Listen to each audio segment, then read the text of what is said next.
Bueno, estimados participantes del siguiente curso, en todo lo que tiene que ver con la materia de gerencia de la producción para la maestría, vamos a iniciar un tema muy importante e interesante, ya que de esto hemos tenido la oportunidad, la profesora Melissa y mi persona, de dar asesoramiento y encontrar serias fallas con respecto a los procesos que están estrechamente relacionados con los sistemas de producción. El tema es importante, de hecho nosotros en los diplomados y en los diferentes cursos de la parte de extensión del CIDE constantemente estamos dando este tipo de cursos. Este es el curso de control estadístico y continuo de procesos por Six Sigma, ahora viéndolo como parte integral de la materia de gerencia de la producción. Bien, este subtema corresponde a varios elementos de aplicación de lo que es en sí la conformación académica, teórica y práctica de lo que es el mejoramiento continuo de procesos por Lean Six Sigma. Vamos a ver algo sobre herramientas básicas estadísticas para el control de la calidad, cartas de control e identificación de errores, fundamentos conceptuales de la metodología Six Sigma, capacidad del proceso y por último etapas de un proyecto de MAIT y algunas aplicaciones de Six Sigma y su conexión con el Lean Six Sigma. Vamos a arrancar desde el principio, por supuesto. Herramientas estadísticas para el control de la calidad. Yo estoy seguro que ustedes ya a estas alturas en algunas estructuras organizativas donde trabajan o en algunos cursos que ustedes hayan tomado previamente ya tengan una idea de lo que es el control estadístico de procesos, o al menos habrán escuchado sobre los enfoques de gestión de que a lo mejor la profesora Melissa ya les habrá hablado sobre lo que es el reingeniería del proceso, calidad total, use and time, todo lo que tiene que ver con la integración de procesos mediante Supply Chain Management y bueno, lo que es el outsourcing y benchmarking. Todos conllevan pues con un único propósito que es el mejoramiento de los indicadores de productividad. Pero no ha sido tan vehemente o no ha sido tan certera todos estos enfoques de gestión cuando nosotros hablamos de lo que se está aplicando actualmente dentro de la estructura de modelos de gestión como es el Lean Six Sigma y categóricamente, concretamente con lo que es el Six Sigma. ¿Cuál es la importancia de las estadísticas y la matemática para el presente curso? Bueno, tiene que ver con lo siguiente. Las dimensiones del tipo de datos que se necesitan analizar a fin de sugerir mejores espectaculares de la productividad hace de las herramientas estadísticas elementos fundamentales científicamente comprobadas para fijar con total seguridad los cursos de acción de dicha mejora continua. ¿Qué significa esto? Nosotros estamos hablando de la parte de gerencia de producción y la gerencia de producción como su formación lo exige así para un maestrante que aspire a lo que es el título de magíster en gerencia, en administración, pues tiene que manejar todo lo que al menos saborear lo que tiene que ver con la gerencia de producción. Y esto tiene que ver directamente con el empleo de métodos cuantitativos, más que todo, y cualitativo, en segundo lugar, que se relacionan con los métodos cuantitativos ya en la manera de estadística o la matemática. Entonces lo que se busca aquí es mejorar los procesos, pero mejorar los procesos mediante la aplicación de enfoques estadísticos.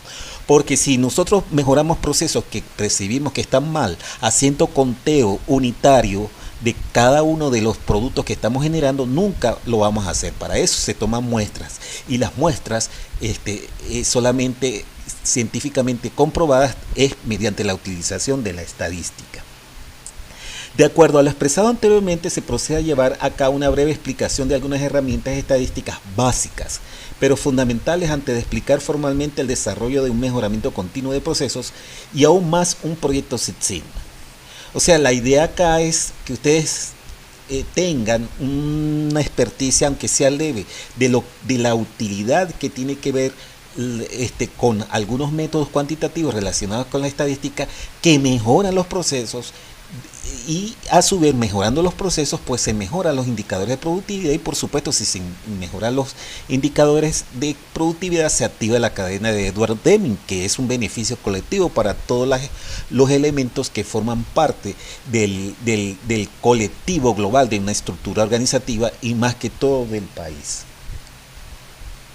La media, bueno, la mayoría de ustedes deben tener idea que es la media, simplemente la media es el resultado de un promedio, ¿no? Es una medida de tendencia central que se traduce en el promedio aritmético de las observaciones, es decir, es la sumatoria de las observaciones entre el mismo número de observaciones.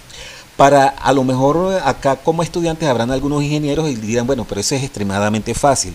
Lamentablemente hay otras personas que nunca, porque así me lo han manifestado en algunos cursos que he dado, nunca han visto estadística, sino se han ido por elementos más que todos cualitativos y entonces pues siempre hace falta definir esto. Y además que si no está claro lo que es la media y fundamentalmente la desviación estándar, no podemos tener éxito en la comprensión del presente módulo. Ahí está la fórmula desde el punto de vista matemático o estadístico, que simplemente es la sumatoria de un conjunto de observaciones y se dividen entre ese mismo número de observaciones. Este es el caballito de batalla de esta materia. De hecho, la desviación estándar se denota con la letra griega sigma.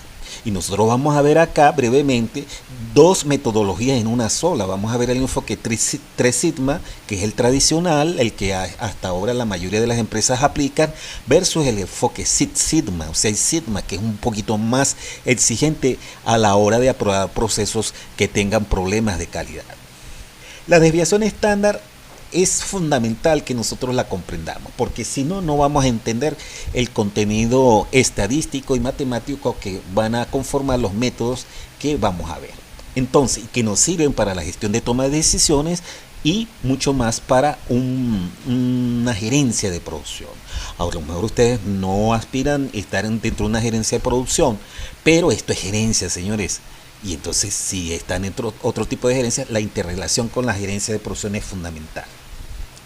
¿Qué es la desviación estándar? Es una medida de variabilidad que muestra qué tan dispersos o esparcidos se encuentran los datos con respecto a la media. ¿Qué significa eso? Mientras más altibajos presenten los datos con respecto a la media, pues la desviación estándar será mucho más grande. Entonces, esas desviaciones tan significativas es un problema, es una alta variabilidad y en términos de mejora continua de los procesos nos conviene. Lo que conviene allí es que esa variabilidad, esa desviación estándar sea lo más pequeña posible. Es imposible, yo diría que es imposible tajantemente conseguir una desviación estándar cero, porque a lo mejor en los procesos cotidianos de producción, por diferentes causas no se logre, pero la idea es, y dentro de lo que ustedes van a exponer de los enfoques de gestión, es llegar a esa meta, a llegar a los ceros de efecto. Entonces, es importante señalar la diferencia entre la desviación estándar de la muestra, que se denota con S, con respecto a la poblacional o de un proceso que es sigma. Eso lo vemos en las encuestas de políticos, etcétera, etcétera, que fijan una determinada desviación estándar con un error muestral tanto. Eso en términos de estadísticos es importante porque ahí no están considerando la desviación estándar de la población, eso sería imposible. Utilizan la desviación estándar de la muestra. Ahora, ¿eso es confiable o no es confiable?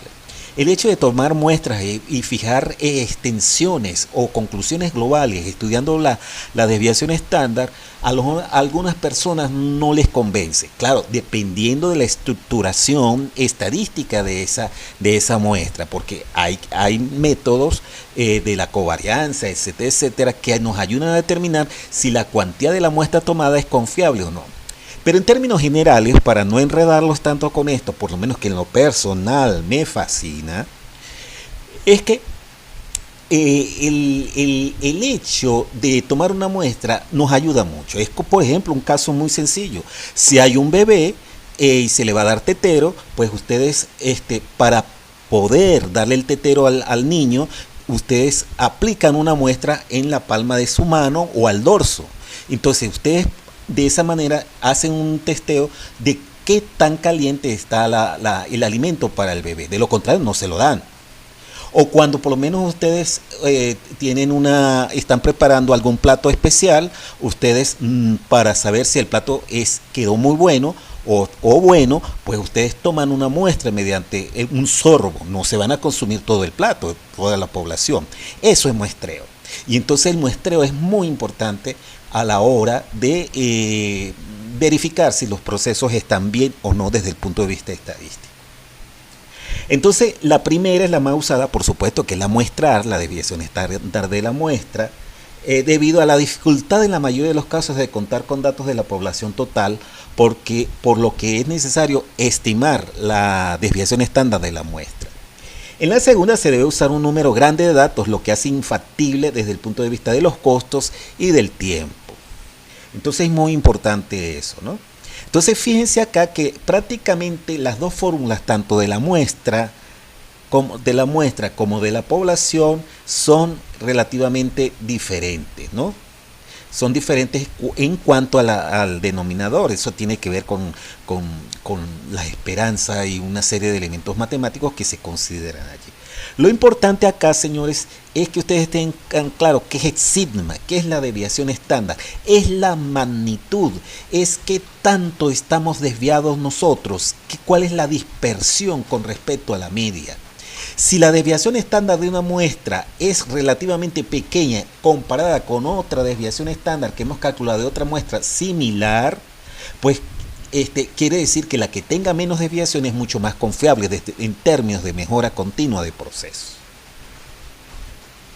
Nosotros vamos a usar por lo general la distribución la distribución normal, porque hay infinidad de distribuciones, pero la que nosotros utilizaremos en la mejora continua de procesos es la denominada distribución normal, aquella que obedece a una forma acampanada o la campana de Gauss. Es la más conocida y la que vamos a utilizar, por ejemplo, concretamente en este tipo de estudio.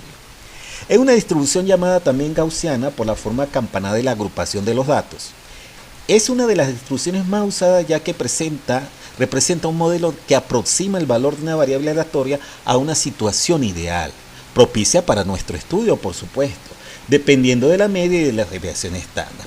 Yo entiendo que para algunos pues no les gustará mucho esto, pero yo les digo, señores, que en mi experiencia, que he estado toda la vida, de hecho mi formación doctoral es ingeniería industrial, es fascinante.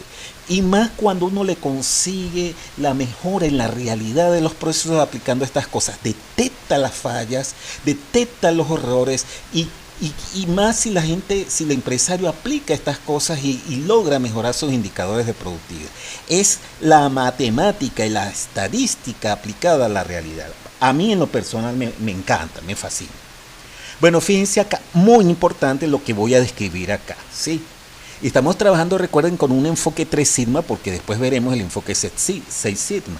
Fíjense aquí la forma acampanada de la distribución normal de los datos, ¿no? Acá entonces tenemos que un nivel de aceptabilidad de 68.3%, ¿no?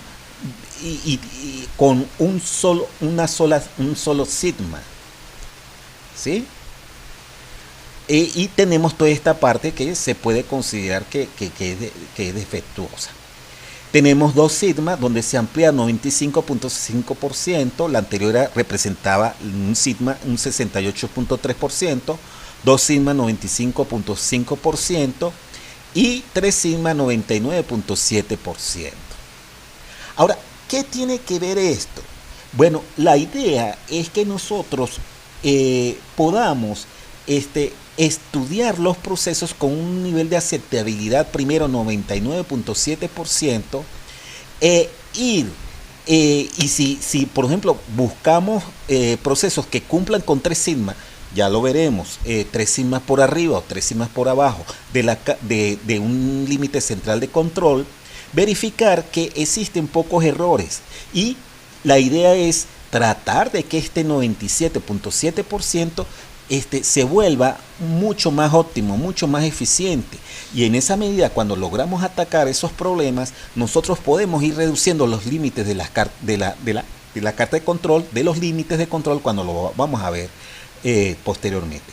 Por los momentos vamos a limitarnos en que la campana de Gauss que vamos a estudiar tiene una conformación de 3 sigma por arriba o por debajo de los límites de control, que cuando trabajamos con un sigma representa un 68.3% de expansión, tanto para arriba para abajo, con 2 sigmas 95.5%, ya sea 2 sigmas por arriba, 2 sigmas por abajo, y un 99.7% ya sean 3 sigmas por arriba o por abajo. Por los momentos vamos a conformarnos con eso, pero sí traten de grabarse estos porcentajes, lo que es el 68.3%, 95.5% y 99.7%, porque lo vamos a ver.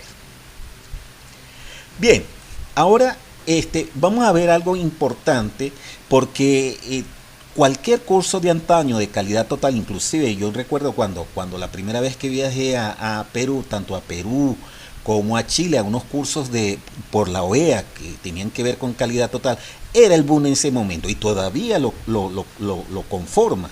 Lo que son las 7 herramientas básicas de calidad, como lo estableció una vez el señor Edward Deming, que es el gurú de estas cosas.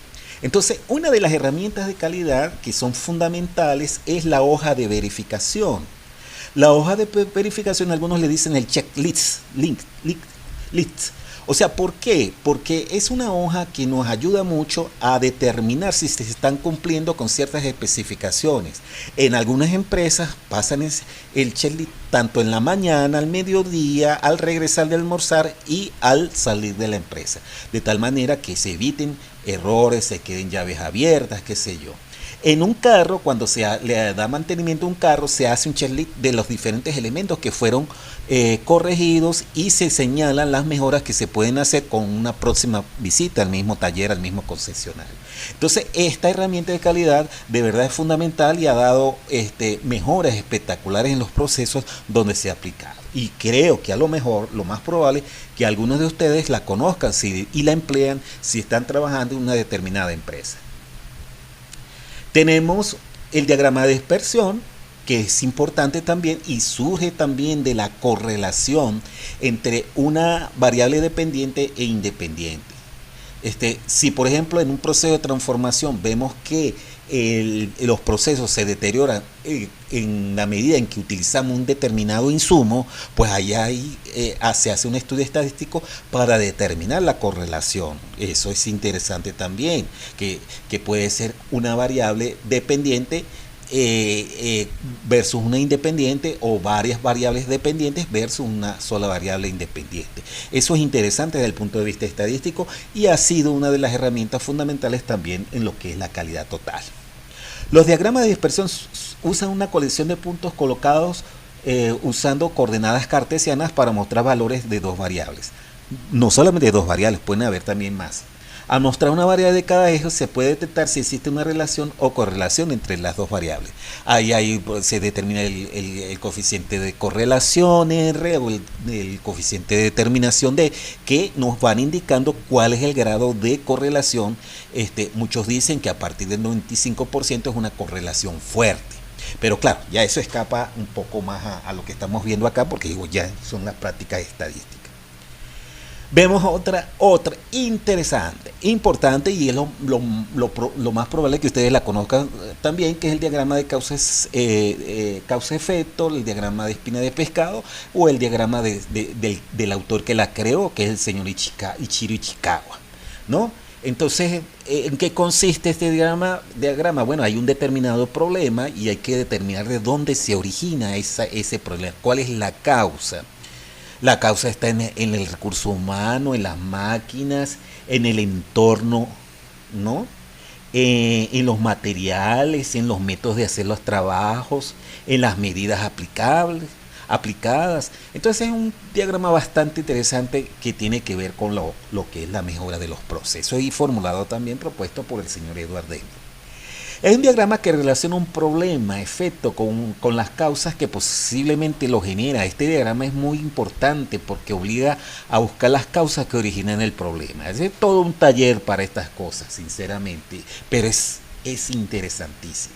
Su aspecto recuerda de una espina de pescado, a la cual se le denomina también con el nombre de su creador, Ichikawa, Tenemos otra, el diagrama de Pareto, que de alguna manera ustedes lo conocen porque hicieron la actividad de lo que es el método ABC, el método ABC aplicado a los inventarios. Entonces, ya yo lo expliqué anteriormente, o sea, el principio que estableció en 1915 Vilfredo Pareto, un famoso economista italiano, en el cual el 80% de la riqueza, por ejemplo, estaba concentrada en un 20% de la población. O sea, los pocos vitales versus los muchos triviales. Ya ustedes tienen una idea de eso. Es un gráfico, pero acá no es como la metodología que aplicamos, es otra metodología diferente, aplicada a los procesos de producción, que es interesante. El principio es el mismo, pero la metodología es diferente. Es un gráfico de barras que permite separar los problemas más importantes o más relevantes de aquellos que no tienen importancia mediante la aplicación del principio 80-20 o el principio de Pareto, que vuelvo y repito, ustedes ya lo conocen. Ajá, yo por lo menos este tipo de cosas, que diagramas de flujo, visualmente los he visto en algunas empresas cuando nos invitan a hacer algunos estudios y automáticamente uno detecta los errores. Entonces el diagrama de flujo es el mapa, es la fotografía de los procesos. Y claro, cuando uno tiene un poquito de expertise en estas cosas, es como cuando un médico ve pues una radiografía y se da cuenta de los problemas que se están presentando, los posibles problemas que se evidencian pues al revisar la conformación del proceso mediante el diagrama de flujo. Es una representación gráfica de todos los pasos de que consta un proceso. Como tal, es la representación esquemática de una sucesión de operaciones que componen un sistema. Son muy útiles en la industria por representar procesos. Y ustedes lo más probable es que lo conozcan también. Tenemos por lo menos el histograma, lo vamos a ver un poquito cuando corramos las cartas de control, cómo el histograma pues nos puede ayudar a determinar si el proceso está controlado o no está controlado. Es una técnica estadística interesantísima. Claro, en este pequeño curso vamos a pretender ver todo, sino que ustedes tengan una idea de estas cosas, ¿no? Que la final es la conformación de esa retroalimentación que ustedes están recibiendo para formarse como magíster en administración. Es una representación gráfica que sirve para obtener a primera vista la distribución de la población o la muestra respecto a una determinada característica cuantitativa y continua como la longitud o el peso. Señores, esto es fundamental y lo vamos a ver, ¿sí? Es por lo general en forma de barras, en donde la superficie de cada barra es proporcional a la frecuencia de los valores planteados. No les voy a amargar la vida a ustedes con toda esta andamiaje aquí teórico estadístico, sino que cuando corramos los problemas, que ustedes también tienen que hacer eso en Minitab, ustedes van a observar el comportamiento del histograma y cómo visualmente, gráficamente nosotros podemos mejorar el proceso. Este va a ser el caballito de batalla para la próxima clase. Los que son las cartas de control, que es algo así como un cardiograma de la salud del proceso. Y claro, elaborado desde el punto de vista estadístico. Para mí, pues, me ha ayudado mucho a identificar problemas en las empresas. Y es pues, de una riqueza fundamental. Son gráficas que se utilizan para verificar la estabilidad del proceso. En este contexto, el proceso se dice que está bajo control estadístico. ¿Se acuerdan cuando yo les dije hace rato sobre 3 sigma por arriba y 3 sigma por abajo? Eso se refiere a que hay un límite central de control y los 3 sigma están por arriba y 3 sigma están por abajo. Y estos puntos deberían estar dentro de esos límites. Si los límites están fuera si los puntos están fuera de esos límites, pues el proceso está descontrolado. Claro, que eso no significa, si los puntos están dentro, que el proceso está controlado un 100%, pero nos ayuda. Entonces, en este contexto del proceso se dice que está bajo control estadístico si él o los parámetros de la distribución de probabilidad de una característica de calidad bajo estudio permanecen invariables en el tiempo. Si un cambio se produce en alguno de ellos, el proceso se dice que está fuera de control. Ya vamos a tener oportunidad en la próxima clase de revisar. Bueno, señores, entonces tenemos la primera actividad que se relaciona, y por favor pónganle cariño a esto, como persona que está enamorado de alguna manera de estas cosas, que ustedes a lo mejor dirán, bueno, yo no voy a aplicar eso, pero esto ayuda a la formación, véanlo con interés, con agrado. De verdad yo he dado esto exactamente a un taller en la gente de producción y varias personas, principalmente ingenieros, pues les encanta este tipo de cosas, y más si lo pueden aplicar en las empresas. Y no solamente que tienen que ser ingenieros, personas que en la vida real, en sus procesos, lo puedan hacer. Entonces, fíjense esto. Suponga que usted es el gerente de una planta de una importante empresa de productos para golosinas para niños. Usted le ordena al coordinador de producción de la línea 1 que tome una muestra de un popular producto infantil cuya especificación de peso debe ser de 150 gramos. Me explico. ¿Cuál es la importancia de esto? Que en procesos de producción, por ejemplo, imagínense ustedes una empresa que fabrica golosinas, caramelos. Entonces, los caramelos deben de estar dentro de unas especificaciones de peso.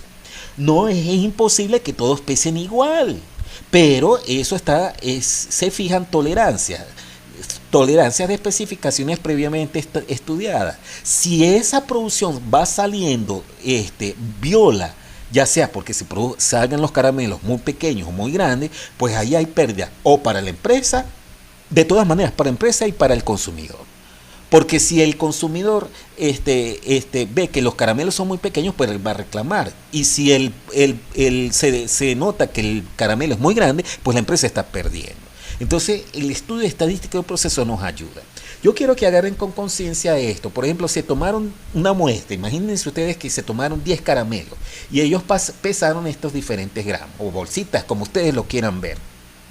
Y en otra muestra se tomó esto, cuando debería estar alrededor de 150. Entonces, ¿qué es lo que quiero que ustedes hagan con esto? Bueno, calcule la media y la división estándar de la muestra por el método que usted crea conveniente. A mano, use las fórmulas que vimos al principio, en Minitab, en QN, en Excel, en lo que usted desea hacerlo. Pero lo que me interesa es, bueno, calcule la desviación estándar, la variabilidad que se presenta con respecto a los 150 que está 150 gramos. Que usted mismo se dé cuenta la importancia de la estadística para la mejora del proceso. Y no me vengan otros por ahí y decir, ay, eso es muy fácil, muy sencillo. Vuelvo y repito, hay gente que no tiene las técnicas y yo quisiera que enamorar a esa gente para en las próximas clases, pues, que van a ser un poco más profundas, le agarremos al gusto a lo que es los métodos cuantitativos, ya sea desde el punto de vista de la estadística o la matemática. Entonces, calculen la media y la desviación estándar de cada una de esas muestras y usted me va a decir si fuera un gerente, cuál de las muestras desearía y por qué tomar. Entonces, también hay restricciones legales que dicen que la desviación no puede ser más grande de cierto monto, ¿no? Entonces, si alguien tiene esa disposición legal, sería interesante, porque estaríamos engañando al consumidor. En todo caso, ¿qué acciones haría ustedes si hay desviación, si la desviación estándar, ya sea en la primera, en la segunda, se presenta? ¿Qué acciones usted como gerente tomaría? Porque eso es lo que es este curso, para solucionar ese problema. En todo caso, pues fecha de entrega para el domingo a las 23:59 horas y bueno, activos para consulta. Cualquier consulta que ustedes necesiten, recuerden que esto es muy importante. El análisis, ustedes no son ningunos niños. Ustedes ya son maduros y no personas profesionales que necesitan absorber este tipo de cosas para un aprendizaje mejor. En ese sentido los dejo por esta primera parte y bueno, activo entonces para las consultas.